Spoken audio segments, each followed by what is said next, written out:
So whose decision was it to even for you to even be in the business? Was it your mom's? Was it an uncle? Was it a family member? No, honestly, it was mine. I was going to a performing arts school, and a kid that I rode the bus with was doing commercials and had tons of money. So I was like, where'd you get that 20? He was like, oh, I do commercials. I get, my parents let me take a percentage. So I don't even know what a percentage is, but that sounds awesome. So I had no intention of being an actor at that point. I went to school for music. My dad is a drummer. That was my world. I thought for sure I'd be a drummer in some band somewhere. Living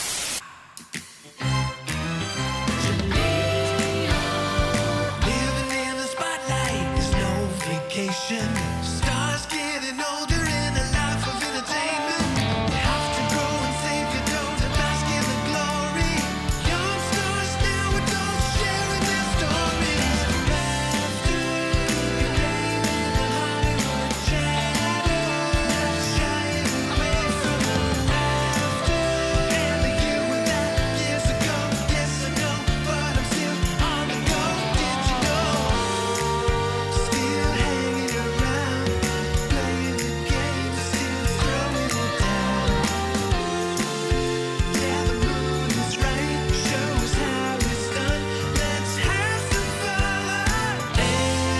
Ever after. If you fall off your chair, just say, did I do that? Hey folks, Jaleel here. Now I must say, I've been enjoying this podcast life. Surprisingly more than I ever knew I could. Bonding with fellow child entertainers in my era, it's been a very unique opportunity to go very deep with some amazing individuals whose work continue to inspire. Some of them old friends and now some of them new. But quarantine cannot keep us down, people. The Zoom revolution is in full effect. And season 1 of Ever After the podcast will forever be a COVID time capsule and so much more. But believe it or not, Ever After was originally a concept for TV. Yes, I wanted to join my guests out in the real world, doing activities and enjoying great meals and driving fantastic cars and getting off the beaten path, even getting our families together. That's what I wanted, and that's exactly what happened with my guests on today's podcast. Way back before quarantine, we actually filmed the pilot episode of Ever After, and I got to spend some quality time with my good friend and legend of Beverly Hills 90210 fame, Brian Austin Green. I pulled up on Brian, and I took him out for a nice meal at the Peddler's Fork in Calabasas. We chopped it up over our varying perspectives of how we got our start in Hollywood, our family lives, and our 90s fashion sense. You'd be surprised. Brian's mom ruined his fashion sense, and my mom ruined mine. Just to make it official, the next day we brought our kids, and we continued the conversation over some acrobatics at this spot called Defy Gravity in Thousand Oaks. Man, it sucks that we lost that place during COVID. Hopefully it comes back strong. It is the best place to take your kids and just tire them out. Defy Gravity in Thousand Oaks. Go if you get a chance if they reopen. But we had a blast, and most importantly, we solidified what has been a great friendship. He's my brother. He's a great dude. He's a fellow thespian. And he put himself in show business. Here's my conversation pre-COVID with the one and only Brian Austin Green.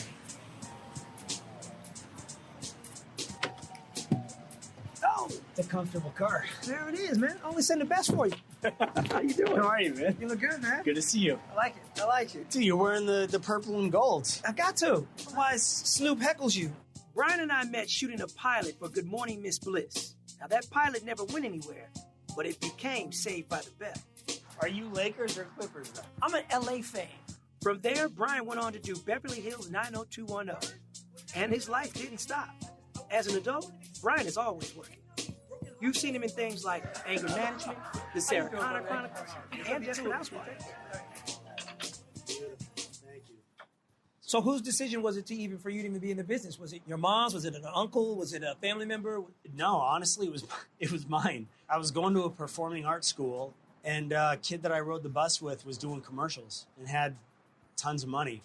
So I was like, where'd you get that 20? He was like, oh, I do commercials. I get, my parents let me take a percentage. So I don't even know what a percentage is, but that sounds awesome. So I had no intention of being an actor at that point.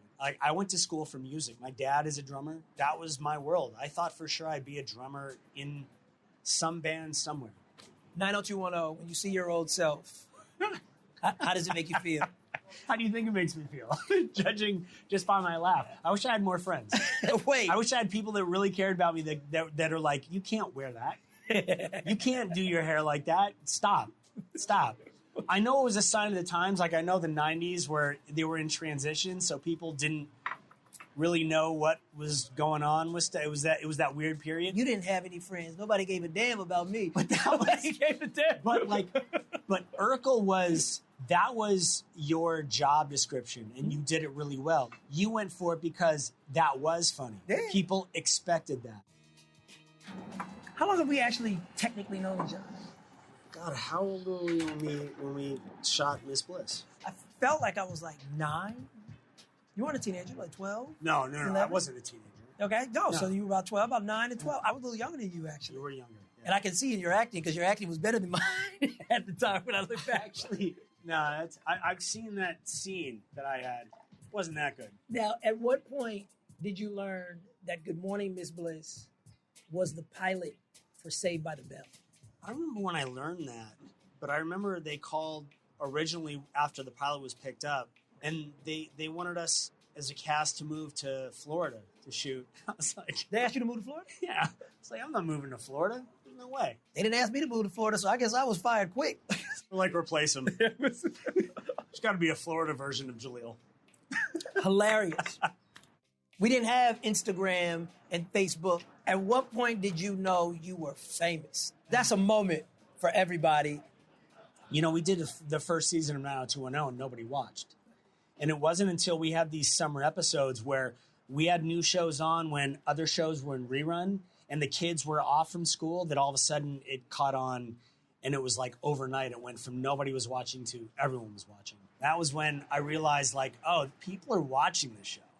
Like, this means something. After that, I got recognized at the gas station. And I was like, okay, it's on now. This is a good job. For me, it was always airports. Urkel was, I mean, that character was, you were king of the world. But it was humbling because you literally stepped off a plane, and in each territory, that's where you learned how much they loved you.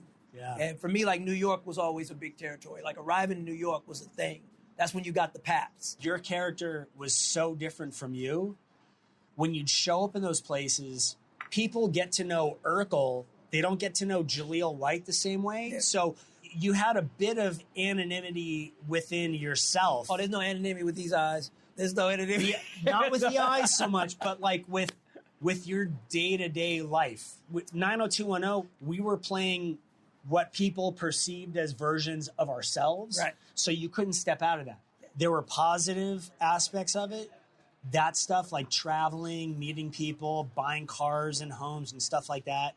But then there were the negative effects of it also. There was the phase of like feeling really insecure because I had no anonymity.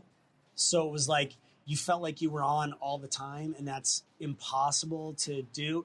Plus, I was young and I was growing up on camera, so it was like I just felt like I was judged by everybody. And then as I got older, then I learned to not give a shit. But at first, I was like, I didn't want to make any mistakes on camera because people talked about it. Right. People cared about it. People were interested in who you were for the good side, the good stuff, and the bad stuff. I felt equally judged. I remember the first time I ended up in People magazine for something I wore. And obviously... It was negative? Yeah, oh, hugely negative. And what was worse is we didn't have stylists back then. Right. My mom dressed me, dog. My mom took me to American Rag, and she bought this little outfit and put it together. Yeah. And I remember it was this navy blue vest that, like, stopped right here. Mm-hmm. And the magazine was like, it looks like Jaleel White should be serving us a quesadilla. And I've never forgotten that insult because I was 14 years old. Those are those formidable years. 100%. Already, I mean, you see kids at school and they're so concerned with what they're wearing and who their friends are and what groups they're in, and you multiply that by 1,000,000. Today's audiences require compelling video storytelling to win their attention. But the creative process can still be inefficient and demanding for creators. Story Blocks makes it possible for creators to keep up with the growing demands for premium video content, so you can bring all your stories to life and stop sacrificing your vision due to time, budget, or resources. Storyblocks is a stock footage service that offers simple, affordable subscriptions plus unlimited downloads on over 1 million royalty-free video clips so you can create more video faster, easier, and with no friction. Every creator should have a Storyblocks subscription. Storyblocks features state-of-the-art tools that scale to meet your needs. Browse an ever-expanding library of 1 million plus high-quality stock assets, including 4K HD footage, After Effects, and Premiere Pro templates, music, images, sound effects, and more. Assets are royalty-free, so you can use your downloads anywhere for commercial and personal use. Whether you're an emerging filmmaker or an old media pro, Storyblocks is your key to creation. Visit storyblocks.com/ever for special offers. That's storyblocks.com/ever. Check it out now. I remember my mom dressed me for a long time. My mom used to lay out on my bed like what I would wear for the day. That's You love. can't though, keep dog. doing this. That's love. Your mom's was dressing you like that. She was laying out. Vests and all color For what coordinated. events? We talk about Just for life, for school. Just because it's Tuesday. It's Tuesday. Wear this vest with these jeans because they coordinate. I love it. Brian and I ran into each other, and we decided to link up and defy gravity in L.A. He brought his kids, and I brought mine. I'll just take all of that. All right, socks on. Smile, they're beating us. Daddy! And they're younger than us. Let's do it. That can't happen. Come on, get that other one on. I take my time. Where's Journey? I lost a kid already. Pillow fight. You got it. Dude, kids come here and just lose their minds all day. I come here with them because I'm like, I'm going to wear them out. Doesn't work. The only place where I can still wear her out is Disneyland. Oh, wait a minute. Putting each other. So close. Hey. Because that just made me look old. Getting out of these sucks. Isn't that like a metaphor for life, though? Getting in is easy. Sort of, yeah. It's that exit plan nobody's Yeah. ready for. First 30 days as a dad. First 30 days as a dad. What was that for you? For me, it was positive because I was constantly surprising myself at what I was good at that I thought I wasn't going to be good at. I don't know how to hold a kid, or I don't know how to do any of this. And then you hold a kid and you go, I can do this. Changing a diaper, I can do this. I'm pretty good at it. Like, you know, and it's that fight or flight thing of like, you have a kid now. You can't be bad at a diaper. You better get good at changing a diaper because no option. you have to change a diaper. This kid depends on it. Well, you're going to have a lot of shitty days. I really like this shirt. So it was just unlocked. It was like, okay, this is what you do now. And I loved being a dad. At what point did your kids know that mommy and daddy are different? They're famous. They've known for a while that mom is special. They're just learning that I do what I do only because we just did the 90210 reboot. Okay. And so they did press stuff for that, and they sent like posters to our house.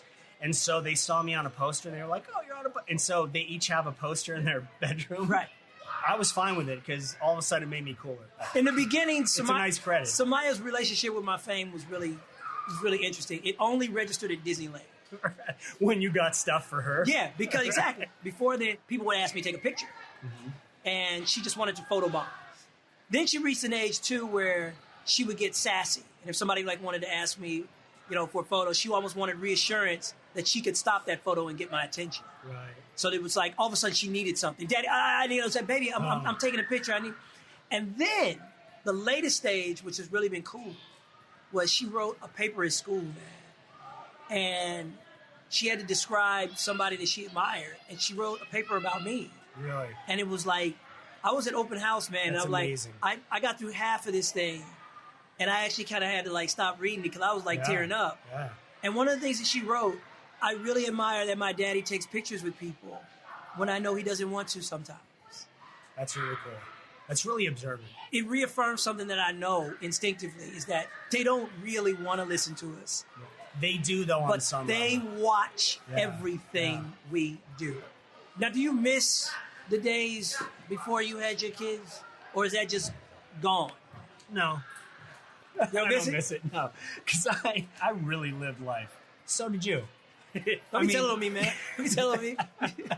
But I mean, I was in a club way before I should have been in a club. I was promoting clubs at 15. 60. By the time I turned 21, I was like, I'm kind of cool on drinking. Wow. I've done it already. Yeah. Wow. Yeah, that ship had sailed. So by the time I had my first kid, I was almost 30, and I felt like this is the time when you're supposed, like, I need to slow it down now. I've done all that dirt. Now it's time to slow it down and, like, have a kid and be responsible. So that was conscious of you. Yeah. I mean, look, those were the bumps and bruises. But now, at this point, I mean, look, I couldn't be more thrilled about being my daughter's father. At least you only have one. Yeah, no, I'm not outnumbered. I'm not outnumbered. That was always an important thing with me. You seem to enjoy being outnumbered. It's just a different perspective on parenting. Yep.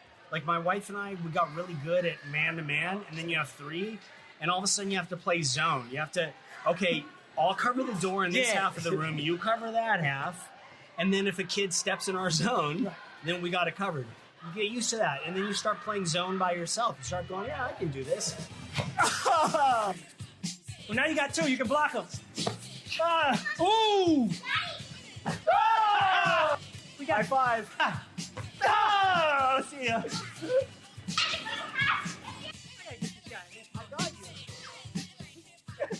As a former child actor, would you want your kids to be an actor?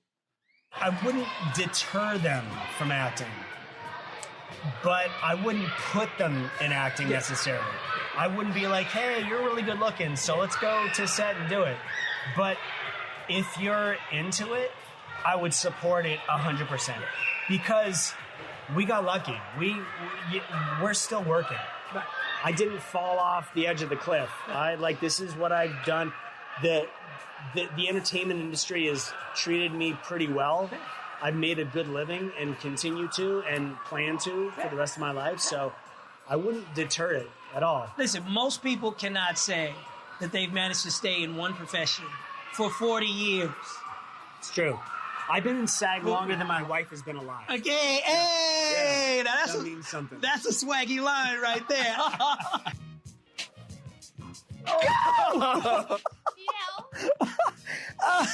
It's a struggle, but I have to do this on my own. That's fun. I got another one of those in me. One day I was playing basketball. Yeah, and then it was done. Yeah, no, I was playing basketball at Crossroads. Yeah. And this 24-year-old kid, he gave me just the easiest inside-out goal. That's just inside-out goal. Of what? And he was like, my feet were He just shook you. My feet were just in cement. And I took it like really personal for a second. I was like, of course, yo, like, hold up, dog. Like, we play defense. And then he did it again on a fast break. But I could tell that he eased up. Nice. And that was like unofficially like the day I kind of retired. Yeah. Like I just stopped going back to that run. Yeah. Yeah, you went to Starbucks and got croissants. You left the basketball event. Retirement is not sexy. And it doesn't come with any notice. It was just, and it's a moment that this kid may never, ever, it means nothing to him. Well, not right now, but I mean, he'll have to retire at one point. He'll get checked by some younger kid just sidestepping him inside out, and he'll go through the same shit. He'll be at Starbucks getting a croissant. We used to make fun of the old dudes in their 40s. We used to make fun of those dudes trying to play pickup with us, and now I'm that age. That's the part that I used to make fun of my dad because I grew up skateboarding. So I used to make fun of my dad every time he got on my skateboard. I was like, oh, man, you're going to kill yourself. And now, like, I swear that's not going to be me. Yeah. No. Like, I go out and practice skateboarding just so I'm not that guy. Yeah. Woo! There you go. It just seems like a really bad idea.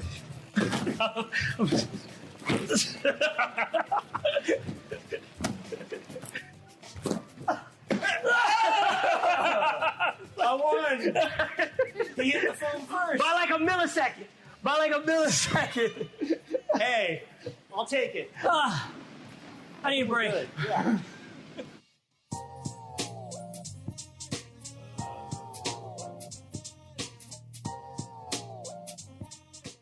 Here's the thing that I know we have in common. Your mom was your manager, and my mom was my manager. Yeah. My mom started as my manager, and then she became my business manager because she's really good with money. Okay. And then my dad was my manager. I remember that. Your mom wasn't a stage mom. Yeah, she wasn't a stage mom at all. And neither was mine. Stage moms were Scary. the hover moms. Yeah, scary. My mom actually had no clue what I did on the set, Yeah. nor she had no clue about the trajectory of my career. I don't think my mom even looked at it as Yeah. a career. No. At that point. She was like, oh, this is fun. Yeah. My mom just wanted me to make money to go to college. Yeah, totally. She didn't think like he'll be doing this at 46. No. Gail White definitely. Yeah, I definitely didn't think I'll be doing this. I didn't think I'd be alive at 46. The fact that I'm alive and I'm still acting, amazing. Was the fact that your mom was your manager, though, did it change your dynamic with your mom? Because I know it did with my mom. The dynamic changed a little bit when my mom was my business manager, because then at that point she was going, don't waste your money on that. What's wrong with you? And it was like, I didn't want that, or I didn't welcome that at the time because I was a kid. And I wanted to spend my money how I wanted to spend it. And she was like, I'm a little more responsible than you. So no, you don't need 5 cars. You can only drive 1. Our sponsor today has the #1 wish for gift of the year, Manscaped. The best in men's below and above the belt grooming. Manscaped is here to ensure you're taking care of your manhood and your nose hairs with their new performance package. Included in this new package is the Weed Whacker ear and nose hair trimmer, which is waterproof and uses a 9,000 RPM motor-powered 360-degree rotary dual blade system. Let's not forget their famous liquid formulations, the Crop Preserver, Ball Deodorant, Crop Reviver, Ball Toner to maximize your ball hygiene routine.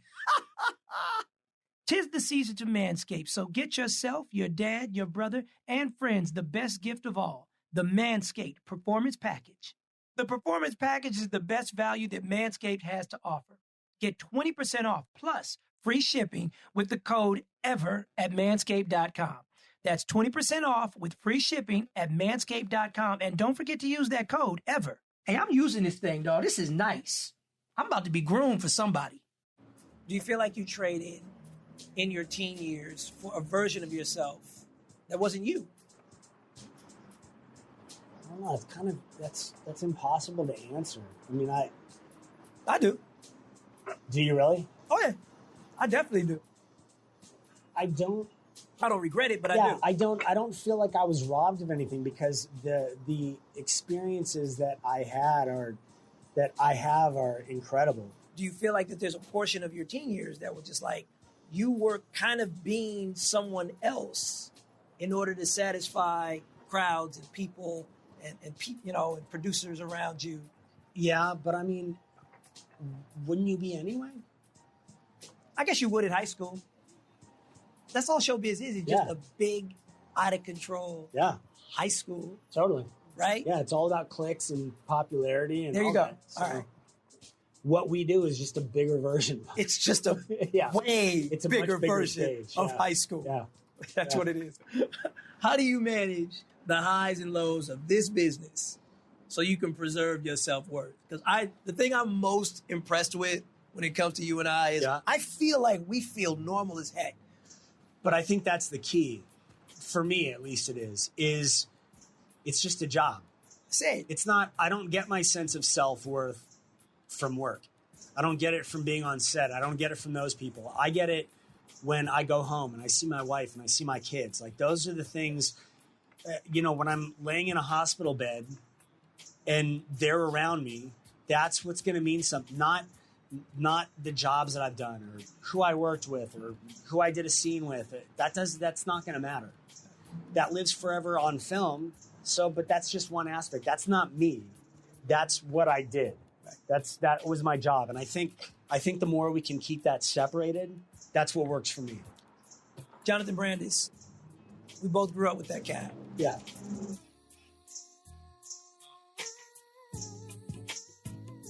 You remember where you were when you found out that he had taken his life?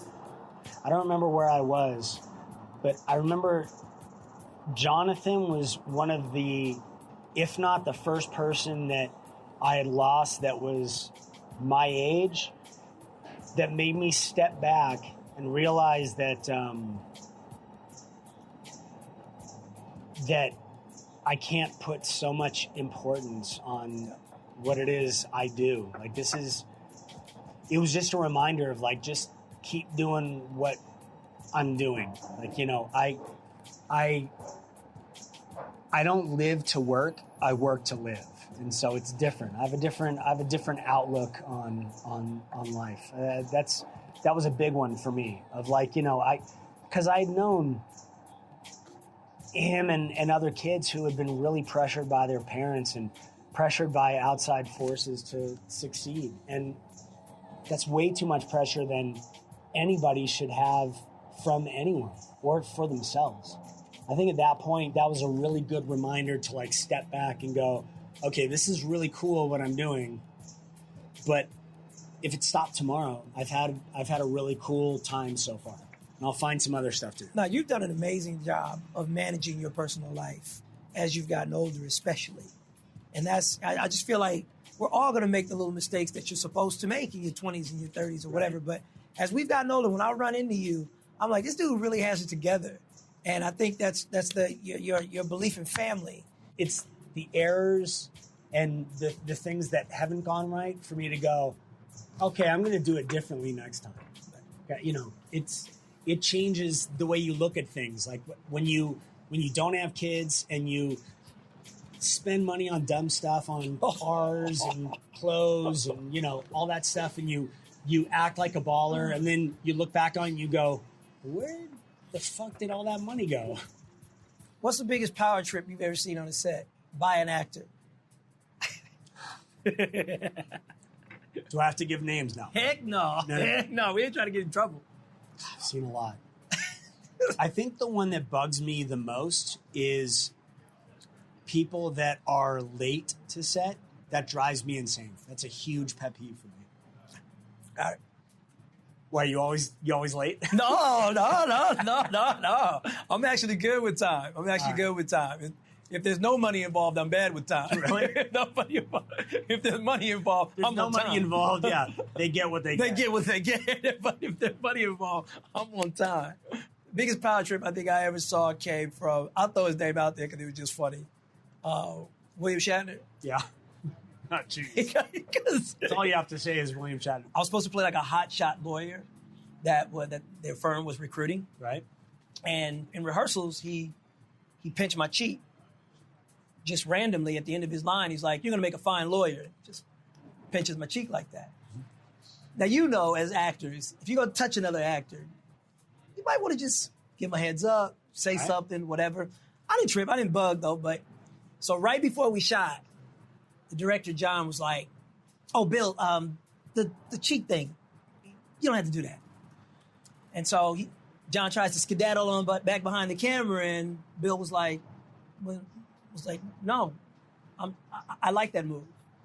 And I can see Candice Bergen like literally take a giant step back because she knows what's coming. And that's the actor-director conversation where they're not on the same page. Right. Meanwhile, I'm the one getting touched. Ain't nobody asking me jack, right? I'm a prop. I'm a human prop right now, right? Yeah. So they get this long, drawn-out discussion about the motivation of it. And then finally, you know, William Shatner turns to me and he was like, "Hey, you know, do you mind that I squeeze your cheek like that?" Mm-hmm. And I was like, I want us both to be comfortable as actors. Not my favorite, but you started a show, so I'm not about to contest you. Yeah. You know, I want us both Number one on the call sheet. I want us both to be comfortable. So, we should do what makes us comfortable. I still didn't defend myself, right? Right. So finally he says, "Fine, I won't do it." And the director gets ready to walk back behind the camera, and then he turns to the director and he goes, "But I want everybody to know, I think you've been wrong," he says to the director. "And you've been wrong a lot this week, and you probably won't be back." So we crushed the scene. Bill Shatner's awesome. Right? Well, there's certain people that just get away with this stuff. He's and a it is what legend. it is. He's a legend. Yeah. So it's whatever, right? We do the scene. And I was actually happy with the scene. Then he turns to me and he goes, "That was quite a take you gave there. Have you ever heard of a guy named Jack Benny?" Now, of course, I've heard of Jack Benny or whatever. He said, "That was kind of a Jack Benny. It might be before your time." He was like, "If you stick with this, you're going places." Yeah. There's a future in it for you. The cameraman literally looks from behind the camera at both of us, and I'm almost like, "Don't get me in any more trouble." Captain Kirk just told Urkel he's going places. Right. You might make it, kid. I definitely learned a lot Yeah. during that time period, man. Now, this has been great, dog. Come on, man. I can get you out of here. You're a beast. You're a beast up here. Thanks, brother.